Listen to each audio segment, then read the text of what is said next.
We are discussing communication research concept and scope. Research is a process of new knowledge creation, and the purpose of doing research is to bridge the gap between the existing knowledge and the required knowledge, or for the purpose of problem solving. So, how is research done?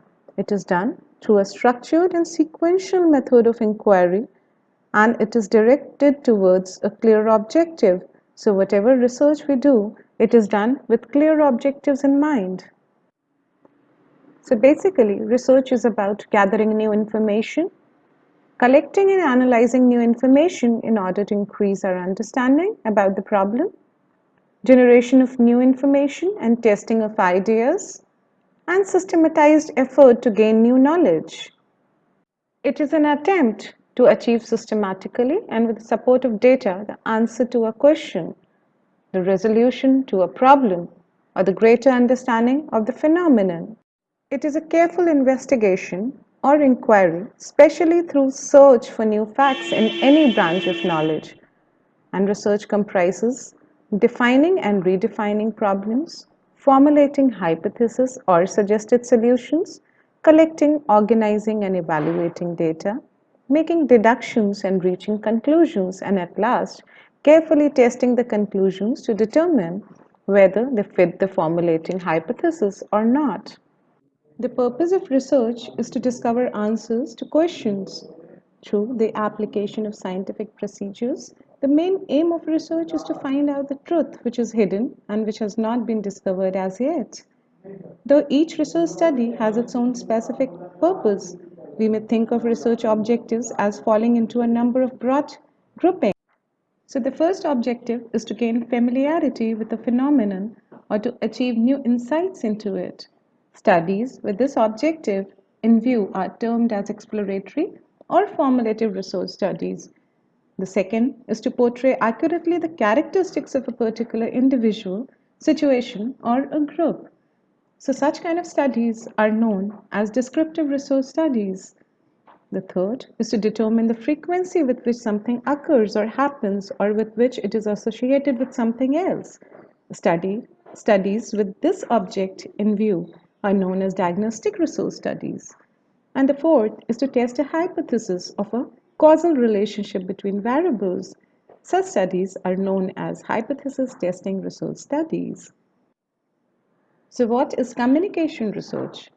Communication research generally refers to the attempt to discover trends or facts in the field of communication in mass media. Mass media comprises various forms of communication, addressing and reaching a large audience, which includes radio, television, newspapers and magazines, books, recordings, billboards, and the internet. The scope of communication research is vast and diverse, as it encompasses the entire communication process, which broadly includes five elements, namely communication source, message, channel, receiver or the audience, and the effect it has on the audience. So these elements, either independently or in conjunction, offer immense scope for research in all types of communication, ranging from interpersonal communication to group communication and mass communication. The effect of communication on the target audience is a highly investigated facet of communication. Effects research broadly involves the assessment of exposure, comprehension, and effects of messages on audience thought, attitude, and behavior. Effects research is of practical importance to all those who launch campaigns to bring about behavioral changes in the target audience.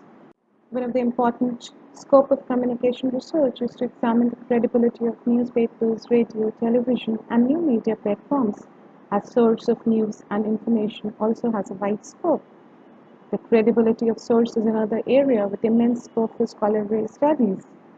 Medium of communication also provides opportunities to investigate the characteristics and functional utility of diverse media.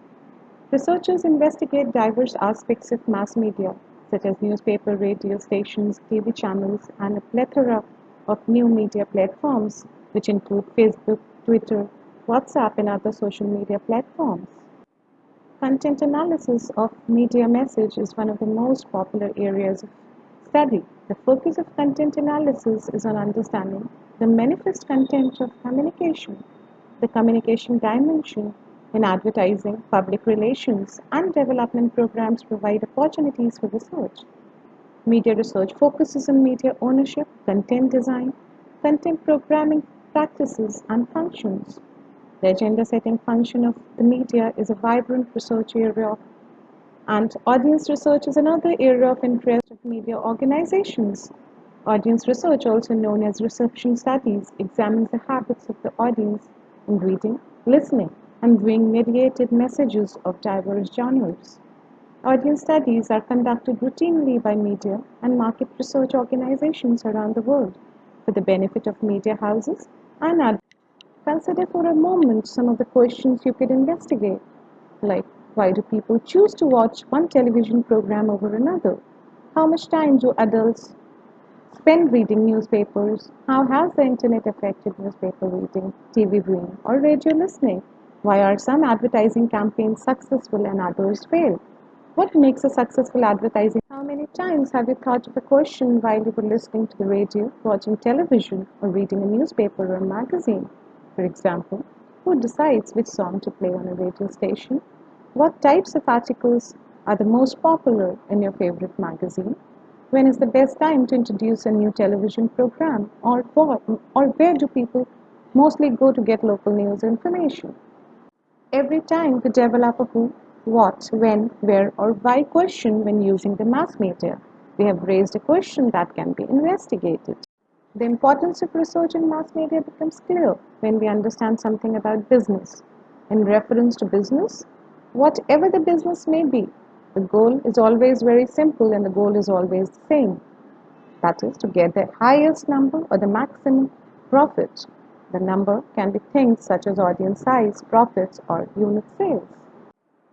In order to reach the highest numbers, three steps could be followed, which are find out what the people want, give it to them, and tell them that you gave it to them. Now we'll discuss the research process.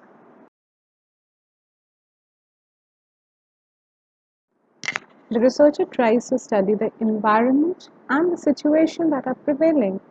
He then analyzes the unnoticed factors which needs to be researched. This is the initial stage of a research process called as study of situation. So based on your readings, observations, or attendance to seminars and workshops, you can also give possible inputs for a research problem. After studying the situation, the next step is to identify the problem. So the problem is identified and is formulated with the purpose of the study. If it is within the interest area of researcher, it would be easier for the researcher to conduct that study. Although it is wise to choose a topic which requires immediate solution or is in debate. Any problem is researchable when the following pointers are satisfied. Number one, there is no known answers or solutions to it such that a gap in knowledge exists. Number two, there are possible solutions, the effectiveness of which is unknown yet. Number three, there are several possible and reasonable explanations for the undesirable conditions and when the existence of a phenomenon requires a solution. Kerlinger says that a research problem should be stated clearly and unambiguously in question form, for question has the virtue of posing problems directly. So before carrying out any research, we need to answer few questions such as what do I want to know about this topic? What do I know about my question? What do I need to know? And what could be an answer be? Review of the existing literature is one of the most important steps in carrying out a research. For any good researcher, it is very important to review the research papers, articles, or any piece of written work that is relevant in understanding the research topic or the phenomenon that the researcher is studying. It gives an idea of kind of methodology, approach, and analysis that can be appropriate in carrying out that research or composing the research design. Once the problem identification is done, the objectives of the research are made. The researcher must pen down the objectives very carefully because it is the objectives that further helps in research process. To give a base to the study, the researcher must formulate a hypothesis which is based on assumptions. So it also helps in collection of relevant data and analysis. Hypothesis has to be subsequently tested by facts or by the collected data. But in all kind of studies, it is not necessary to have a hypothesis. We can also start with a research question. This is an example for better understanding of the steps that we have already discussed. So by studying the situation and the eating habits of children, it is observed that children are preferring fast food like wafers, noodles, pasta, etc. instead of complete meal. The researcher identified the problem is because of the heavy commercial advertisement exposure to the children. This leads to a research on the impact of the advertisement on children. The research objectives can be to study the nature of advertisement influencing the children, to find the frequency of the TV commercials, to find the change in the eating habits of the children, etc. Formation of hypothesis is based on the research objectives. The hypothesis in the subject can be the attractive presentation of the advertisement influences the children, and another can be the effect of the advertisements bring change in their eating habits. One of the most important steps in carrying out a research study is to determine an appropriate methodology or a research design. The research project is firstly structured to a definite shape to provide a clean frame of the research procedure. The methodology section is very important because it gives a clear picture as to how we plan to tackle the research problem. It provides a work plan and describes the activities necessary in completion of the project. The guiding principle for writing the methodology section is that it should contain sufficient information for the reader to determine whether the methodology is sound. We need to demonstrate our knowledge of alternative methods and make the case that our approach is the most appropriate and most valid way to address the research question. The research question may be best answered by qualitative research. Since there are no well-established and widely accepted standards in qualitative analysis, the methodology section needs to be more elaborate than what is required for traditional quantitative research. For quantitative studies, the methodology section typically consists of the following sections. One is the design. Is it a survey using a questionnaire or a laboratory experiment? What kind of design do you choose? Then the subjects or the participants, meaning who will take part in your study? What kind of sampling procedure do you use? Then the instruments, like what kind of measuring instruments or questionnaires do you use? Why do you choose them? And the procedure, how do you plan to carry out your study? What activities are involved? How long does it take to carry out that research? Once the research objectives are made, hypothesis formulated, and the research design determined, data should be collected by the tools whose validity and reliability has already been tested.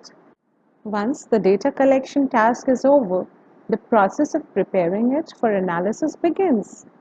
If it is quantitative data, it is sorted and coded, and if qualitative data, it is indexed or categorized. Various statistical techniques are applied depending upon the type of data, such as frequencies, chi-square, f-test, t-test, dispersion, correlation, and many more. On the basis of the analysis of the research data and by using suitable statistical techniques, certain conclusions are drawn. These results are presented objectively, wisely, and keeping in focus the research problems. A research report or a research presentation is prepared to be shared with the audience.